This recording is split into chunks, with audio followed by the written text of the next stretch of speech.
আল্লাহ রাব্বুল কারীম সূরাতুন নিসার 37 নম্বর আয়াতে কারিমার মাঝে বলেন, আল্লাযীনা ইয়াবখালুনা ওয়া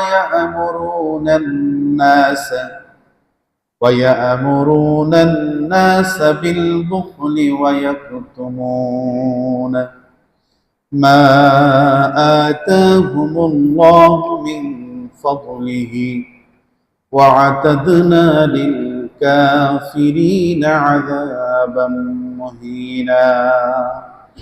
পৃথিবীর মানুষ শোনো, আখিরি জামানার নবী মুহাম্মদুর রাসূলুল্লাহ সাল্লাল্লাহু আলাইহি ওয়াসাল্লাম, আপনি আপনার উম্মতের মাঝে বার্তাটুকু পৌঁছাই দিন। আল্লাহ এলান করছে, আল্লাযীনা ইয়াবখালুনা, যেই ব্যক্তিরা কৃপণতা করে, যাদেরকে আল্লাহ রাব্বুল কারীম সম্পদ দিয়েছেন, যারা সম্পদ পাওয়ার পরেও নিজেরাই কৃপণতা করে, ওয়া ইয়া'মুরুনান নাসা বিল বুখলি ওয়া ইয়াকতুমুনা, এবং অন্যদেরকে কৃপণতা করার জন্য উৎসাহ করে, অর্থাৎ নিজে কৃপণ, নিজে দান খয়রাত করে না, অসহায়ত্বের পাশে দাঁড়ায় না। এসব ব্যক্তিরা নিজেরা অর্থ আছে, অর্থের দান খয়রাত করে না, সদকা দেয় না। আবার তাদের আরেকটি দোষ, ওয়া ইয়া'মুরুনান নাসা বিল বুখলি ওয়া ইয়াকতুমুনা, তারা অন্য আরেকজনকে দান যিনি করতেছেন ওনাকে দান করা থেকে বিরত রাখে, দান করা থেকে বিরত রাখে। এরকম ব্যক্তি আছে না, এই ওখানে দেওয়া যাবে না, ওখানে দিচ্ছ কেন, ওখানে দিলে এই এই এই, অর্থাৎ আমি তো দিচ্ছি না, আরেকজনকে বাধা করতেছি, নিষেধ করতেছি। আল্লাহ বলছেন, ওয়া ইয়া'মুরুনান নাসা বিল বুখলি, এমন কিছু বান্দা আছে যে নিজে দেয় না, অর্থ থাকার পরও আবার অপরজনকে দেওয়ার থেকে নিষেধ করে। আল্লাহ বলেন, মা আতাহুমুল্লাহু মিন ফাদলিহি, অথচ ওই সব ব্যক্তিদেরকে আল্লাহ রাব্বুল কারীম অফুরন্ত রহমত দিয়েছেন, ধন দিয়েছেন, অর্থ দিয়েছেন, সম্পদ দিয়েছেন। কোনো ধন সম্পত্তির কমতি নাই, যা চায় আল্লাহ তাদেরকে তা দিয়ে দেয়। সুবহানাল্লাহ। এমন ফ্যামিলি আছে সবাই চাকরিজীবী, এমন ফ্যামিলি আছে টাকা অর্থ হিসাব করার মতো না, গণনা করার মতো না। এগুলি দেয় কে? জোরে বলেন, দেয় কে? দেওয়ার মালিক কে? আল্লাহ বলেন, মা আতাহুমুল্লাহু মিন ফাদলিহি, আমি আল্লাহ তাদেরকে এই রহমত দান করি। আমি আল্লাহ তাদেরকে যখন যা চাই তখন তার ব্যবস্থা করে দিই। আমি তো দিই আল্লাহ, আমি তাদের ধন দিলাম, অর্থ দিলাম, সম্পদ দিলাম, সব কিছু দিলাম, কিন্তু এরপরও নিজেরাও দেয় না, অপরকে দেওয়ার জন্য উৎসাহ করে না, বরং অপর ব্যক্তি, অন্য ব্যক্তিরা যারা দান করে তাদেরকে বাধা প্রদান করে। আল্লাহ বলেন, শোনো, ওয়া আ'তাদনা লিল কাফিরিনা আযাবাম মুহিনা, ওইসব ব্যক্তিরা তাদের মতো শাস্তি পাবে যারা কাফের, ঈমান আনে নাই, ঈমান না আনার কারণে কাল কিয়ামতের ময়দানে আল্লাহ রাব্বুল কারীম তাদেরকে জাহান্নামের লাঞ্ছনাদায়ক শাস্তি দিবেন। আর তাদের সাথে ওইসব ব্যক্তিরা যারা দান করে না নিজেরা এবং অপরকে দান করা থেকে বিরত রাখে, তাদেরকে আল্লাহ রাব্বুল কারীম কাল কিয়ামতের ময়দানে লাঞ্ছনাদায়ক শাস্তি দিবেন। তাহলে বোঝা যাচ্ছে দুনিয়ার মধ্যে দুই শ্রেণীর মানুষ, কেউ হাতকে প্রসারিত করে দেয়, শুধু দেয়, আর কেউ হাতকে সংকুচিত করে গুটিয়ে রাখে, দান করে না। আল্লাহ বলেন, কাল কিয়ামতের ময়দানে এইসব ব্যক্তিরা যারা নিজেরা দেয় না এবং অপর যারা দেয় তাদেরকে দেওয়া থেকে বিরত রাখে, আমি তাদেরকে কাল কিয়ামতের ময়দানে লাঞ্ছনাদায়ক শাস্তি দেব। কি দায়ক? লাঞ্ছনাদায়ক শাস্তি দেব। তা আমরা কি লাঞ্ছনাদায়ক শাস্তি পেতে চাই? আল্লাহ রাব্বুল কারীম আমরা যাদেরকে আল্লাহ রাব্বুল কারীম সচ্ছল রেখেছেন, সামর্থ্যবান রেখেছেন, আল্লাহ রাব্বুল কারীম সুবহানাহু ওয়া তাআলা আমাদের উপর রহমত, তার খাজিনা দান করেছেন। এইসব ব্যক্তিদেরকে মুক্ত হস্তে দান করার তৌফিক দান করুন। বলি না আমিন? আরো জোরে বলি আমিন। তাহলে আল্লাহ বলেন, দুই শ্রেণীর মানুষ আছে, এক শ্রেণীর মানুষ দেয়, আরেক শ্রেণীর মানুষ লুকিয়ে রাখে। যারা লুকিয়ে রাখে তাদেরকে আমি শাস্তি দিব লাঞ্ছনাদায়ক। কি দায়ক? লাঞ্ছনাদায়ক। আর যারা দেয় তাদেরকে কি দিব? আল্লাহ বলে, পৃথিবীর মানুষ শোনো, সূরা দাহরের 9 নম্বর আয়াতে কারিমার মাঝে আল্লাহ রাব্বুল কারীম বলেন, ইন্নামা নুতঈমুকুম লিওয়াজহিল্লাহি লা নুরিদু মিনকুম জাযাআও ওয়ালা শুকুরা। পৃথিবীর মানুষ শুনে রাখো, জেনে রাখো রে, আল্লাহ পাক রব্বুল আলামিন তার প্রিয় হাবিবকে বলছেন, হাবিবুল্লাহ শুনুন, রাসূলুল্লাহ শুনুন, আপনার কিছু কিয়ামতের আগে এমন কিছু খাঁটি মুমিন বাহির হবে, এমন কিছু মুত্তাকি বাহির হবে। ওই মুমিনেরা এবং মুত্তাকিনেরা তারা তাদের প্রশংসা করতে গিয়ে আল্লাহ রাব্বে কারীম এই আয়াতে কারিমা নাযিল করলেন। সূরা দাহরের 9 নম্বর আয়াত। আল্লাহ বলছেন, ইন্নামা নুতইমুকুম লিওয়াজহিল্লাহ। কিয়ামতের আগে আখিরি জামানার নবীদের, আখিরি জামানার নবীর এমন কিছু উম্মত বাহির হবে যারা মুমিন হবে।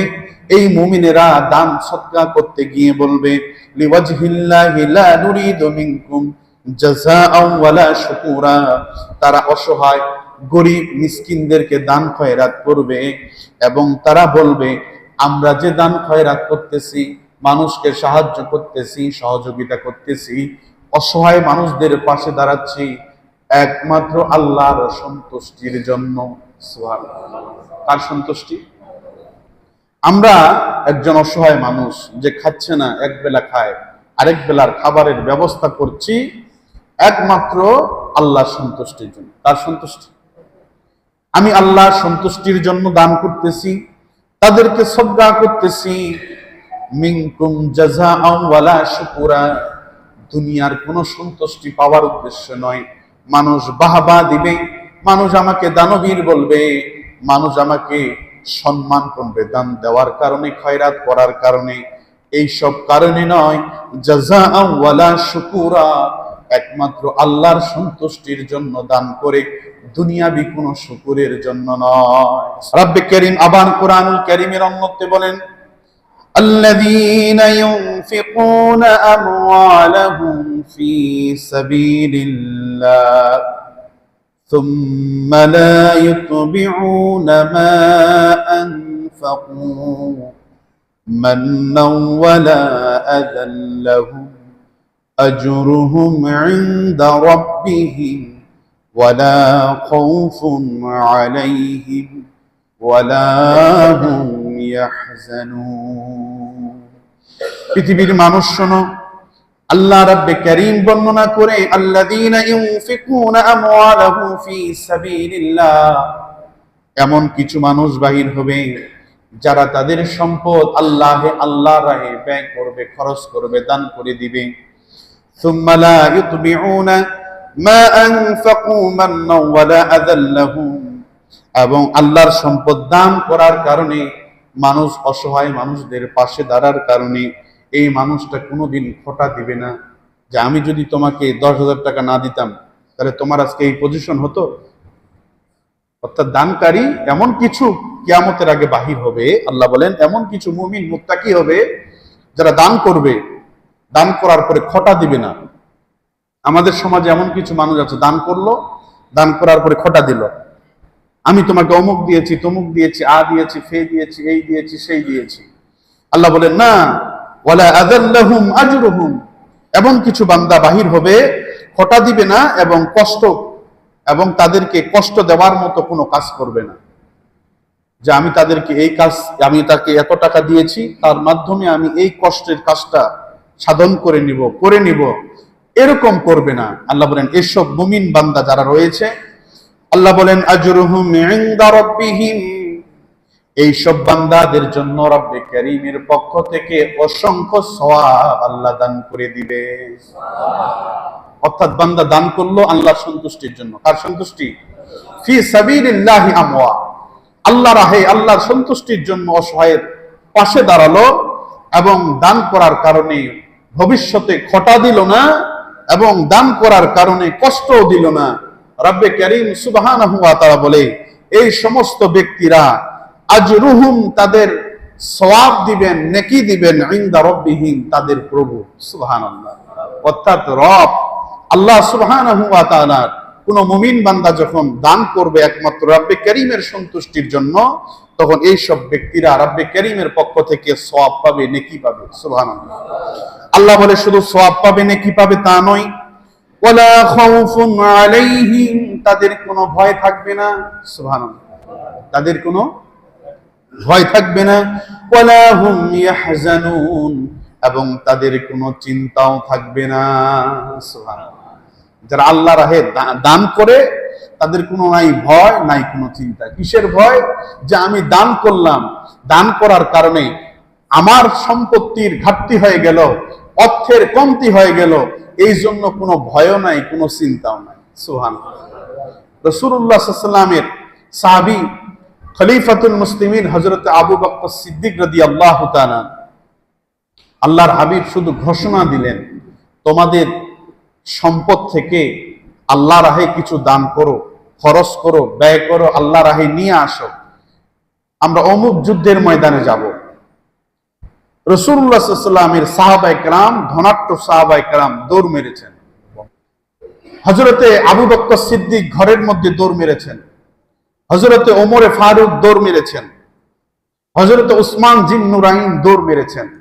তারা চিন্তা করলেন আল্লাহ রাহে রাসূলুল্লাহ সাল্লাল্লাহু আলাইহি ওয়াসাল্লাম দিতে বলছেন, তে হযরতে আবু বকর চিন্তা করে আমি কি নিয়ে যাব, হযরতে ওমর চিন্তা করে আমি কি নিয়ে যাব, হযরতে উসমান জিন নুরাইন চিন্তা করে আমি কি নিয়ে যাব, হযরতে ওমর চিন্তা করে আমি একবারও আবু বকর সিদ্দিকের সাথে দান করে পারি না, অর্থাৎ আমি যতবারই দান নিয়ে গেছি আমার থেকে বেশি সম্পদ আবু বকর নিয়ে গেছে, অর্থাৎ প্রতিযোগিতা করে করতো এরকম সাহাবায়ে কেরাম।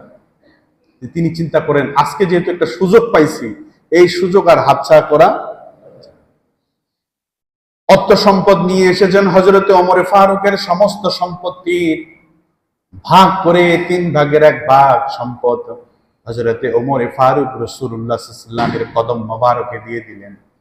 ইয়া রাসূলুল্লাহ, ইয়া হাবিবাল্লাহ, এই সম্পত্তিগুলি ফি সাবিলিল্লাহি আমওয়া, আল্লাহর রাহে আমি দিয়ে দিলাম।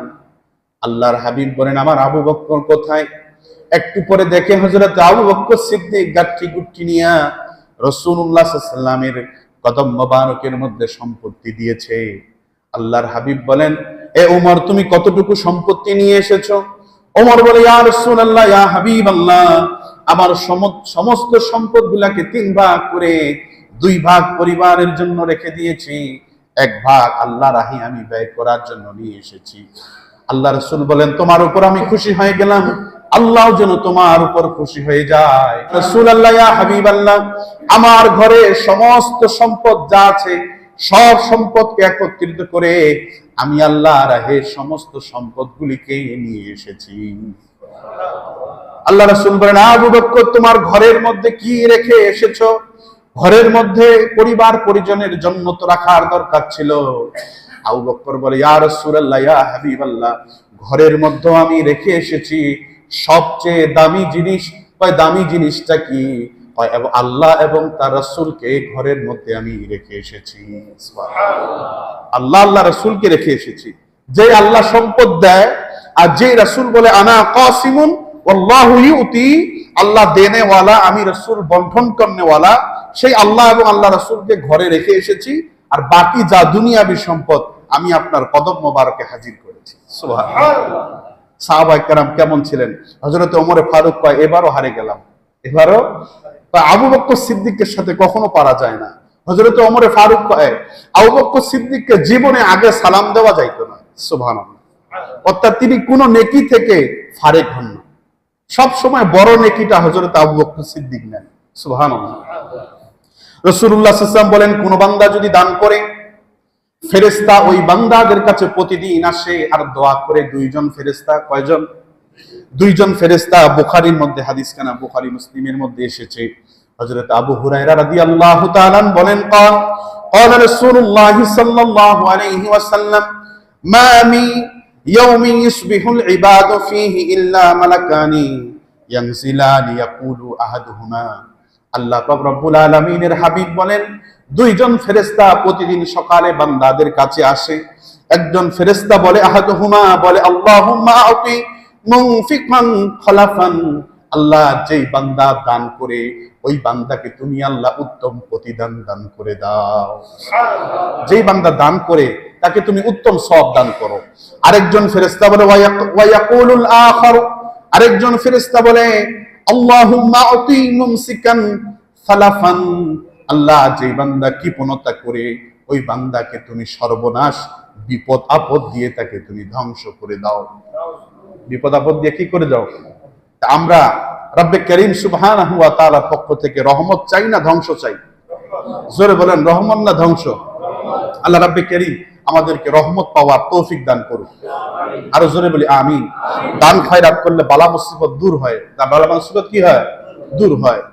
হযরত মুসা কালিমুল্লাহ, যিনি সকলে জানেন কালিমুল্লাহ লকব হয়েছে আল্লাহর সাথে ডাইরেক্ট কথা বলার জন্য। ডাইরেক্ট কথা বলার জন্য মুসা আলাইহিস সালাতু ওয়াস সালাম যাচ্ছেন তুর পাহাড়ে আল্লাহর সাথে কথা বলার জন্য। পিছনে একজন মহিলা মুসা নবীর উম্মতানি দৌড়ে গেছে, আল্লাহর পয়গম্বর মুসা আপনার সাথে একটু কথা আছে। কি আছে? মহিলা বলে, মুসা ওগো আল্লাহর পয়গম্বর, আপনি যাচ্ছেন আল্লাহর সাথে কথোপকথনের জন্য তুর পাহাড়ে, আমার একটু আরজি আল্লাহর দরবারে পেশ করবেন, আল্লাহ যেন আমার আরজির উত্তরটুকু দিয়ে দেয়।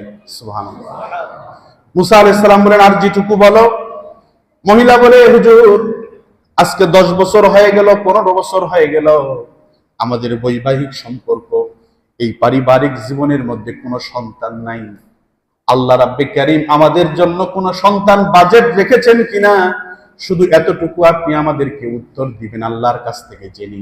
সুবহানাল্লাহ। এরকম পরিবার আছে না, সন্তান নাই। মুসা আলাইহিস সালাম বলছেন, ঠিক আছে, আল্লাহর সাথে কথা যখন বলবো আল্লাহকে বলবো, আল্লাহ অমুক মহিলার কোনো সন্তানের বাজেট আছে কিনা। গেছেন তুর পাহাড়ে, কথা বলছেন আল্লাহর সাথে, কথোপকথন শেষ করে দিয়া আল্লাহকে বলছেন, মাওলা আমি যখন আসতেছিলাম তোমার এক বান্দিনী আমাকে ডাক দিয়েছে, বলছে, বান্দিনী রে, আল্লাহর কাছে আমার এই আরজিটুকু পৌঁছায় দিও যে যেন আল্লাহ রাব্বে কারীম যে আমাদের এই সাংসারিক জীবনের মধ্যে কোনো বাচ্চা কাচ্চা রাখে নাই, আমাদের বাচ্চা কি হবে কি হবে না, সন্তান হবে কি হবে না। আল্লাহ বলে, মুসা ওই আমার উম্মতানিকে বা জানিয়ে দিও, আমার ওই বান্দিনীকে তুমি জানিয়ে দিও ওই বান্দিনীর গর্ভের মধ্যে আমি কোনো সন্তান রাখি নাই।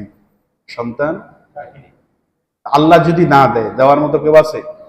মুসা ইসলাম এসে আল্লাহর সেই কথা শুনাই দিছে, বান্দি, বান্দিনী শোনো, আল্লাহ রাব্বে কারীম বলেছেন তোমার কোনো সন্তান হবে না, তোমার কোনো সন্তান হবে। আল্লাহ যেটা বলে এটার কোনো নড়চড় হয়?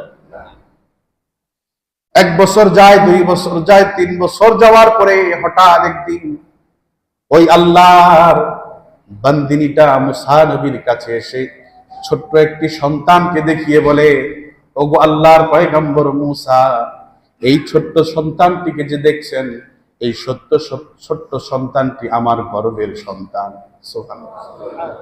আল্লাহ রাব্বে কারীম তো আমাকে সন্তান দিলেন, আপনি 2 বছর 3 বছর আগে কেন মিথ্যা কথা বলেছেন? আল্লাহ নাকি আমাকে সন্তান দিবেন না, সেই আল্লাহ তো আমাকে আজকে সন্তান দিয়েছেন। কারণটা কি? আপনি নবী না, আপনি মিথ্যুক, আপনি একটা মিথ্যাবাদী। একজন নবীকে যদি এরকম একটা উম্মত বলে, নবীর আর মুখ দেখার মতো কোনো জায়গা আছে? কিরে, আল্লাহ আমার সাথে 2 নম্বরই করলো নাকি? আল্লাহ বললো একটা, হইলো আরেকটা। মুসা নবী আর কোনো দেরি নাই, যেই কথা সেই কাজ, দৌড় মারছে তুর পাহাড়ে। আল্লাহ মুসা নবীর নামে কালিমুল্লাহ রাগান্বিত মুসা আল্লাহরে ডাক দে, আল্লাহ তুমি না বললা 3 বছর আগে, 2 বছর আগে ওই বান্দিনীর কোনোদিন সন্তান হবে না, আবার ওই বান্দিনীকে তুমি সন্তান দিলে কেমনে? আল্লাহ বলে, মুসা রে, হ্যাঁ আমি আল্লাহ ওই বান্দিনীকে সন্তান দিয়েছি।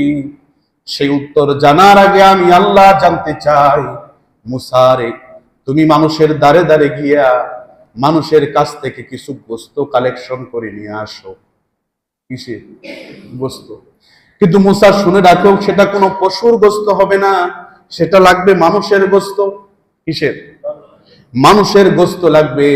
মানুষের দ্বারে দ্বারে গিয়া বলবা আল্লাহ কিছু গোস্ত চেয়েছে, এই গোস্তটুকু আল্লাহ রাব্বে কারীমের দরবারে হাজির করতে হবে। মুসা নবী দৌড় মারছেন মানুষের দরবারে, একজনের কাছে গিয়ে বলে, ভাই আমার, তুমি না আল্লাহ আর বান্দা, আল্লাহ রাব্বে কারীম একটু গোস্ত চেয়েছে, মানুষের গোস্ত আল্লাহ চায়, তুমি একটু আমাকে যদি গোস্ত দাও একটু উপকার হয়ে যায়। মুসা আলাইহিস সালাতু ওয়াস সালাম যখন মানুষের দ্বারে দ্বারে গিয়ে গোস্ত চায় মানুষেরা কয় মুসা পাগল হয়ে গেছে, মুসার ধারে কাছেও যাওয়া যাবে না, কখন জানি মুসা শরীর থেকে গোস্ত কেটে নেয়। মুসা আলাইহিস সালাতু ওয়াস সালামের ধারে কাছেও মানুষ আর নাই, অর্থাৎ তাকে এড়িয়ে এড়িয়ে চলে। মুসা আলাইহিস সালাম গোস্ত না পেয়ে জঙ্গলের কিনারা দিয়ে মন খারাপ করে যখন যায়, একটা পাগল ডাক দেয়, বসে আছেন জঙ্গলের গাছের নিচে, এই আল্লাহর পয়গম্বর মুসা কোথায় যাও? তোমাকে বলে কোনো কাম নাই, কোনো লাভ হবে না। লাভ হবে কি হবে না সেটা পরের বিষয়, তুমি আগে আমারে বলে দেখো। তোমার শরীরে কিচ্ছু নাই, শুধু হাড্ডি, তোমারে বলে কোনো লাভ নাই, বলে কোনো। পাগল ভাই মুসা একবার বলে দেখো না। মুসা আলাইহিস সালাম বলেন, আল্লাহ যেটা তোমার খালেক আমার খালেক, মানুষের কিছু গোস্ত চেয়েছেন। ওই পাগলটা বলে ছুরি দাও। নিজের শরীর থেকে, শরীরটার মধ্যে কোনো গোস্ত নাই, শুধু হাড্ডিগুলি। ওই হাড্ডিগুলি থেকে চুয়ে চুয়ে চুয়ে চুয়ে একটু গোস্ত যখন বাহির হলেন, আর বললেন, মুসা রে, তোমার মাবুদের কাছে এই গোস্তটুকু আমানত হিসেবে পৌঁছায়া দাও। মুসা আলাইহিস সালাম গোস্ত পেয়ে খুশি হলেন, রব্বে কারীমের দরবারে গেলেন, আর বললেন, মাবুদ, তোমার এক পাগল বান্দা গোস্ত দিয়েছে, শরীরের মধ্যে কোনো গোস্ত নাই, শুধু হাড্ডি আছে। আল্লাহ বলে, মুসা, তোমার শরীরে কি গোস্ত ছিল না? তোমার শরীরে, মুসা, তোমার শরীরেও তো গোস্ত ছিল, তুমি তো দাও নাই। কিন্তু আমার ওই পাগল বান্দাটা গোস্ত দিয়েছে। এ মুসা, শুনে রাখো, ওই পাগল বান্দাটা বান্দিনীর ঘরের মধ্যে গিয়া 2টা রুটি খেয়েছে, আর বলেছে, বান্দিনী রে, এই 2টা রুটির বদৌলতে আমি রব্বে কারীমের দরবারে দোয়া করছি, আল্লাহ রব্বে কারীম তোমাকে 2টা পুত্র সন্তান দান করে দিবে। মুসা, ওই পাগল জি পাগল, আমি রব্বে কারীমের চাওয়া মাত্র গোস্ত দিতে পারে। ওই পাগল যদি আমি রব্বে কারীমের দরবারে কোনো কিছু চেয়ে বসে, আমি আল্লাহ তাকে কেন দিব না? সুবহানাল্লাহ। সে তো রুটি খেয়েছে, এজন্য যদি কোনো বান্দা দান করে আল্লাহ রাহে, কার রাহে? আল্লাহ রাহে যদি দেয়, আল্লাহ বলে ওই বান্দাকে দুনিয়া এবং আখিরাতে আমি কামিয়াবি দান করি। সুবহানাল্লাহ।